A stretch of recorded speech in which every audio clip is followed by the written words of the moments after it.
Hi hello welcome to our channel. నేను మీ సిరి. ఈరోజు మనం చెప్పుకోబోయే కథ రాక్షసుడు పార్ట్ 8. కథలకు వెళ్ళే ముందు లైక్ చేయడం మర్చిపోకండి. నువ్వు నాకు ఇంకా బర్త్డే విషయం చెప్పలేదు. ప్రజ్ఞ అలిగినట్టు మాట్లాడింది. నేను చిన్నగా నవ్వి ఊరుకున్నాను. తను అడ్రస్ చెప్పి ముఖం తిప్పేసుకుంది. సిటీ చివర ఉన్న రిసార్ట్కి వెళ్ళాం. ఇక్కడికి ఎందుకు అన్నాను నేను చుట్టూ గమనిస్తూ. చెప్పాను కదా నువ్వు నేను అని ప్రజ్ఞ నవ్వుతూ అంది. నేను మౌనంగా తనతో పాటు నడిచాను. అప్పటికే రాత్రి 7 గంటలు దాటిపోయింది. ఇద్దరం గదిలోకి వెళ్ళాం. తను ఫుడ్ ఆర్డర్ ఇస్తుంటే, నాకు ఫిష్ అలర్జీ ఉందని నీకు తెలుసు కదా, కాస్త విసుగ్గా అన్నాను ప్రజ్ఞతో. సారీ అది గుర్తులేదు. ఇంతకీ ఏం ఆర్డర్ ఇవ్వాలి అని నన్నే చూస్తూ అడిగింది ప్రజ్ఞ. నాకు కావాల్సింది నేను చెప్పాను. నైట్స్ నేను ఫుడ్ హెవీగా తీసుకోను. సరే డిన్నర్కి వెళ్దాం, ఫ్రెష్ అవుతావా అని అడిగింది ప్రజ్ఞ. ఆల్రెడీ ఫ్రెష్ అయ్యే కదా వచ్చాం, ఇంకేంటి అని అడిగాను. నేను ఫ్రెష్ అయ్యి వస్తాను, నువ్వు వెయిట్ చేయి అని తను నవ్వుతూ బాత్రూంలోకి వెళ్ళిపోయింది. ప్రజ్ఞ బిహేవియర్ చాలా డిఫరెంట్గా అనిపిస్తోంది నాకు. నేనంటే ఇష్టం, అందుకే నాతో క్లోజ్గా మూవ్ అవుతుందా? అదే అయి ఉంటుంది. నాకు అలాగే అనిపించింది. కార్తిక్ మెసేజ్ చేస్తే దానికి రిప్లై ఇస్తూ ఫోటోషూట్ గురించి చెప్పాను. కార్తిక్ కాల్ చేస్తే లిఫ్ట్ చేసి వివరించాను. నేను మాట్లాడుతుండగానే తలుపు తెరిచిన శబ్దం వినిపించి కళ్ళెత్తి చూశాను. నేను టవల్ చుట్టుకుని బయటకొచ్చేసింది ప్రజ్ఞ. ఒక్కసారిగా నా కళ్ళని నేనే నమ్మలేకపోయాను. ముట్టుకుంటేనే ముడుచుకుపోయే ప్రజ్ఞ ఇలా ఎలా అర్థం కాలేదు నాకు. తన్నే చూస్తున్నాను. తను ఫెయిర్గా ఉంటుంది. మొదటిసారి ఒక అమ్మాయిని అలా చూడగానే ఏదో తెలియని ఫీలింగ్ నాలో. కార్తిక్ కాల్ కట్ చేశాను. వాడు మళ్ళీ చేస్తున్న సైలెంట్లో పడేశాను మొబైల్ని. ప్రజ్ఞ డ్రెస్ తీసుకుని డ్రెస్సింగ్ రూమ్లోకి వెళ్ళిపోయింది. అక్కడి నుంచి ఒక్కసారిగా గట్టిగా ఊపిరి పీల్చి వదిలాను. తను కాసేపటికి రెడీ అయ్యి బయటకు వచ్చింది. రెడ్ కలర్ ఫ్రాక్లో చాలా అందంగా కనిపిస్తోంది ప్రజ్ఞ. వెళ్దామా అంటూ నా ముందుకు వచ్చింది. తన డియో స్మెల్ గమ్మత్తుగా అనిపించింది నాకు. ఆది, ఈ డ్రెస్లో ఎలా ఉన్నాను అని అడిగింది ప్రజ్ఞ. Looking gorgeous. నా మాటకి ప్రజ్ఞ నవ్వి నన్ను హత్తుకుంది. తను నా చెయ్యి పట్టుకుని నడుస్తుంటే బాగుంది. తను బేరర్తో ఏదో మాట్లాడింది. ఇద్దరం ప్రైవేట్ క్యాబిన్కి వెళ్ళాం. ఇద్దరం డిన్నర్ చేశాం. వైన్ ఆర్డర్ ఇచ్చింది ప్రజ్ఞ. హ్యాపీ బర్త్డే టు యూ ప్రజ్ఞ. పాకెట్ల నుంచి ఒక బాక్స్ తీసి తనకిచ్చాను నేను. థ్యాంక్ యూ ఆది, థ్యాంక్ యూ సో మచ్ అంటూ అది తీసుకుని నా చేతి మీద తను ముద్దు పెట్టుకుంది. ఆ బాక్స్ తీసుకుని ఓపెన్ చేసింది ప్రజ్ఞ. అందులో ఉన్న ప్లాటినం డైమండ్ చైన్ చూసి ఆమె కళ్ళల్లో సంతోషం అది నాకు స్పష్టంగా కనిపిస్తోంది. ఇది చాలా బాగుంది అది, థ్యాంక్ యూ సో మచ్. ఆమె వెంటనే లేచి నా దగ్గరికి వచ్చి నా చెంప మీద ముద్దు పెట్టుకుంది. తన్నే చూస్తున్నాను నేను వైన్ సిప్ చేస్తూ. తను నాతో ఏవేవో మాటలు చెబుతూనే ఉంది. మౌనంగా వింటున్నాను. ప్రజ్ఞకి నేను ఎదురుగా ఉండి తనకి ఇంపార్టెన్స్ ఇవ్వడం చాలా నచ్చిందనుకుంటా. చివర్లో అది కూడా చెప్పింది నాతో. అక్కడి నుంచి హోటల్ రూమ్కి వచ్చాం. ఒక కేక్ ఆర్డర్ ఇచ్చాను నేను. కట్ చేసి నాకు తినిపించింది. తన నోట్లో కేక్ పెట్టి హ్యాపీ బర్త్డే టు యూ ప్రజ్ఞ తన పెదవులో అందుకున్నాను నేను. ప్రజ్ఞ నా మెడ చుట్టూ చేతులు వేసి నాతో పోటీగా ముద్దు పెట్టుకుంటోంది నన్ను. ఇలా ఒంటరిగా తనతో నాకు చాలా నచ్చింది. మెల్లిగా ఆమె వీపుని తడుముతూ ఆమె మెడ మీద కిస్ చేశాను. ఆమె వెనుక జిప్ లాగేశాను. ఆమె శరీరం నుంచి ఆమె ఫ్రాక్ వేరైపోయింది. ప్రజ్ఞ నన్ను రిస్ట్రిక్ట్ చేయలేదు. నాకు అనుకూలంగా మారిపోయి నా షర్ట్ బటన్స్ తీసేసింది. ఇష్టంగా నా ఛాతీని తడుముతూ ముద్దు పెట్టుకుంటోంది. ఆమె ప్రవర్తన నాకు వింతగానే ఉంది. ఆ రోజు నేను తొందర చేస్తే తను పెళ్ళి అని నన్ను ఆపేసింది. మరి ఈరోజు ఎలా తన ఒప్పుకుంటోంది అర్థం కాలేదు. అర్ధనగ్నంగా ఉన్న తన దేహం ముందుకు వెళ్ళమని తొందర చేస్తోంది నన్ను. ఆమె శరీరం మీద నా పెదవుల ప్రయాణం మొదలైంది. ఆర్ యు ష్యూర్ ప్రజ్ఞ అంటూ ఆమె కళ్ళలోకి చూశాను ఆమె అనుమతి కోసం. ప్రజ్ఞ మత్తుగా నవ్వేసి మరోసారి నా పెదవుల మీద ముద్దు పెట్టుకుంది. అదే తన అంగీకారం. ఆమెను చేతిలోకి తీసుకుని బెడ్ మీదకి చేర్చాను. పెళ్ళి అన్నావు, ఈరోజు ఏమైంది? ఆమె కంఠం మీద ముద్దు పెట్టుకుంటూ అడిగాను నేను. నీకోసం ఏదైనా చేస్తానా అది, నా బర్త్డే అంటే నీకు సర్ప్రైజ్ ఇవ్వాలి కదా. తను చాలా మెల్లిగా మాట్లాడుతోంది. నా టచ్ ఎంతో ఇష్టంగా తను ఫీల్ అవుతోంది. సడన్గా నా కళ్ళు మత్తుగా మూసుకుపోతున్నాయి. ప్రజ్ఞ ముద్దు నన్ను పూర్తిగా మత్తులోకి తోసేస్తుంది. ఉదయాన్నే మెలకువ వచ్చింది నాకు. ఎప్పట్లా కాదు, చాలా అంటే చాలా ఆలస్యంగా మెలకువ వచ్చింది. లేచి కూర్చున్నాను. ప్రజ్ఞ కోసం చుట్టూ చూశాను. తను కనిపించలేదు నాకు. ప్రజ్ఞ, నా పిలుపుకి బాల్కనీలో ఉన్నాను అని బదులిచ్చింది ప్రజ్ఞ. వాష్రూమ్కి వెళ్ళి మిర్రర్లో చూసుకోగానే లిప్స్టిక్ మార్కలు నా ముఖం మీద, నా శరీరం మీద కనబడుతున్నాయి. రాత్రి జరిగింది గుర్తొచ్చింది. ముఖం కడుక్కొని బయటకు వచ్చాను నేను. గదిలోకి వచ్చి ప్రజ్ఞ నాకు కనిపించింది. షర్టుతో మాత్రమే. ఇంకొక క్షణం ఆలస్యం చేయకుండా తన్ని దగ్గరికి లాక్కొని ముద్దు పెట్టుకున్నాను నేను. ఆది అని తను నన్ను విడిపించుకోవడానికి ప్రయత్నం చేసింది. నేను వదలలేదు తన్ని. ఆది ప్లీజ్, తను నన్ను ఆపింది. ఏంటి విసుగ్గా అన్నాను. ప్లీజ్ ఆది, నాకు నీరసంగా ఉంది అనగానే నేను కూల్ అయ్యాను. ఎలా ఉంది ఇప్పుడు? బెడ్ మీద కూర్చొని పక్కన కూర్చోబడినట్టు చూశాను ప్రజ్ఞని.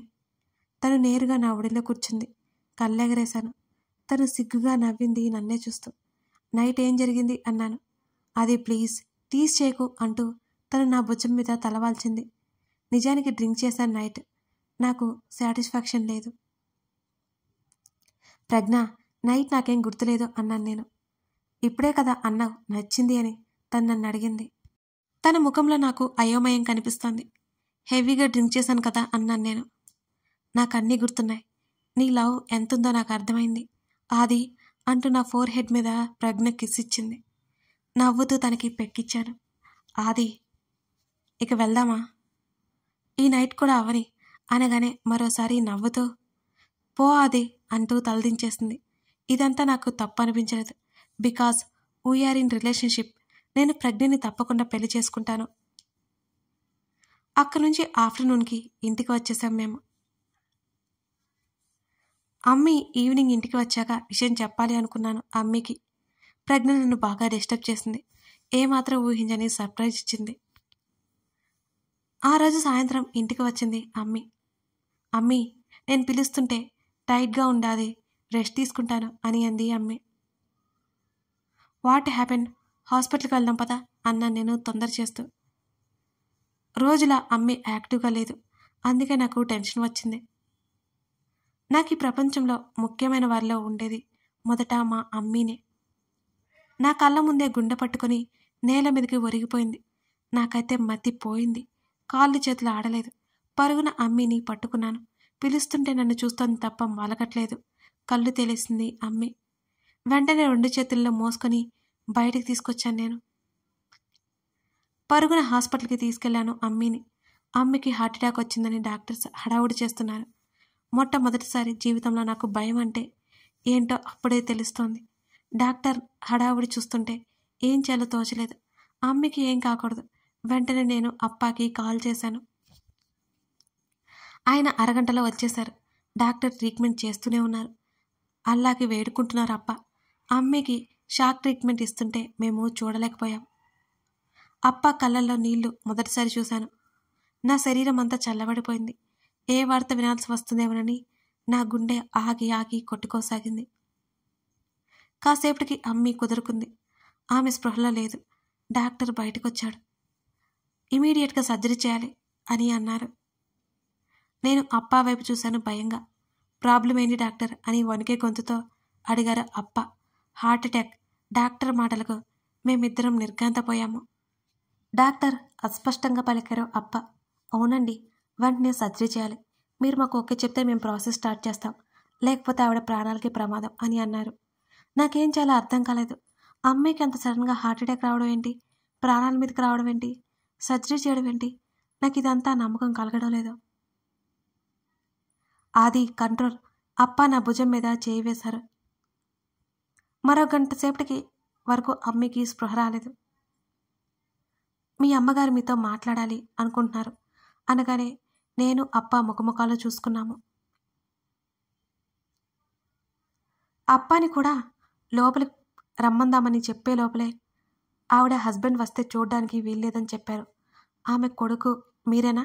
మిమ్మల్ని మాత్రమే రమ్మంటున్నారు అని చెప్పి ఆవిడ్ని కష్టపెట్టకుండా ఆవిడ సంతోషపడేలా మాత్రమే బిహేవ్ చేయండి అని డాక్టర్ చెప్పేసి వెళ్ళిపోయాడు. అమ్మి అప్పాని లోపలికి రావద్దని చెప్పడం డాడీని ఎంతగా బాధించిందో నాకు అర్థమైంది. కానీ ఈ మూమెంట్లో నేను డాడీ తరపున మాట్లాడలేకపోయాను.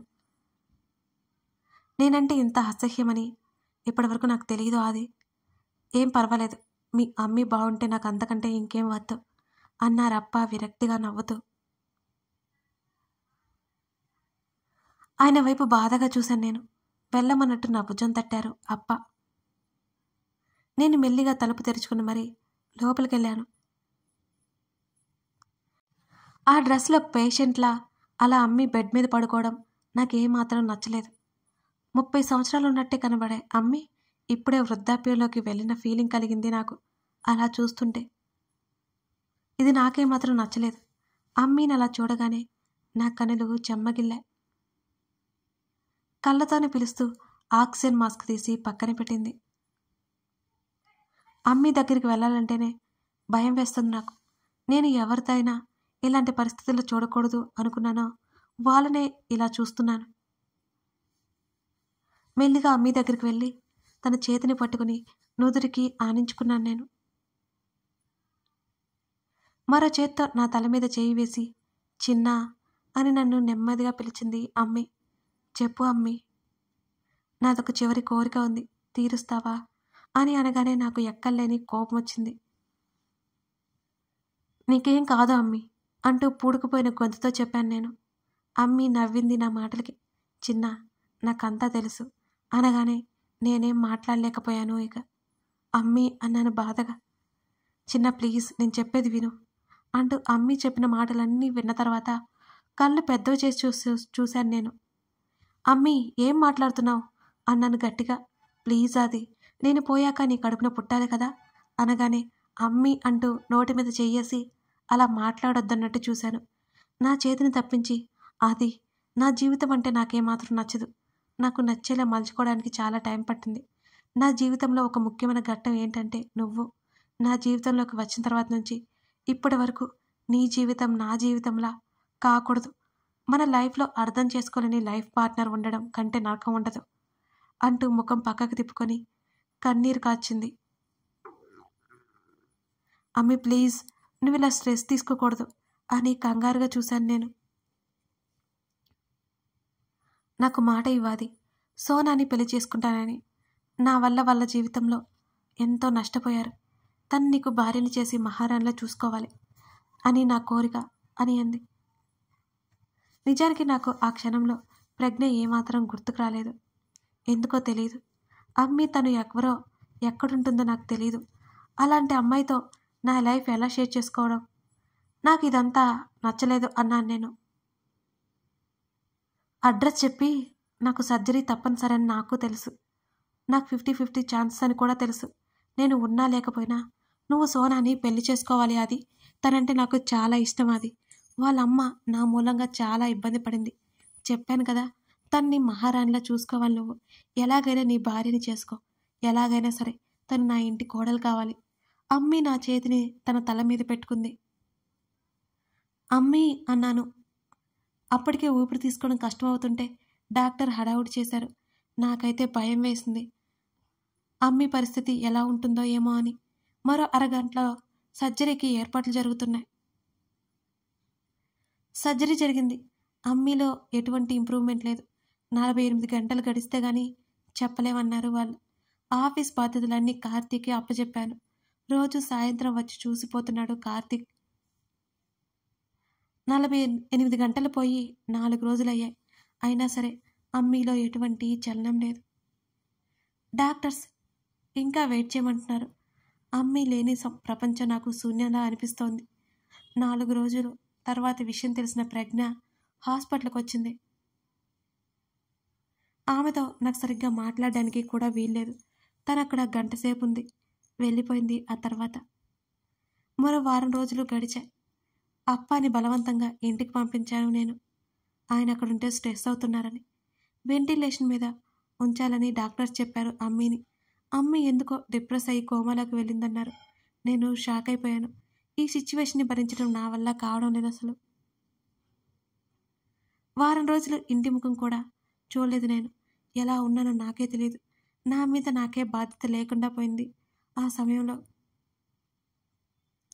ఓ రోజు సాయంత్రం సాక్షి హాస్పిటల్కి వచ్చింది. తను అక్కడ చూడగానే నిజంగానే ఆశ్చర్యం వేసింది. తను మెల్లిగా ఒక్కొక్క అడుగు వేసుకుంటూ నా దగ్గరికి వస్తుంటే అప్రయత్నంగా నా చూపులు ఆమెకే అతుక్కుపోయాయి. కథ కొనసాగుతుంది. ఇంకా ఆదిల్కి సోనా సాక్షి ఒకరే అని తెలియదు. ఇంతకీ ఆదిల్ తల్లి సోనాని ఎందుకు పెళ్లి చేసుకోమని మాట తీసుకుంది? ఆమె వల్ల సోనా ఫ్యామిలీకి కలిగిన నష్టం ఏంటి?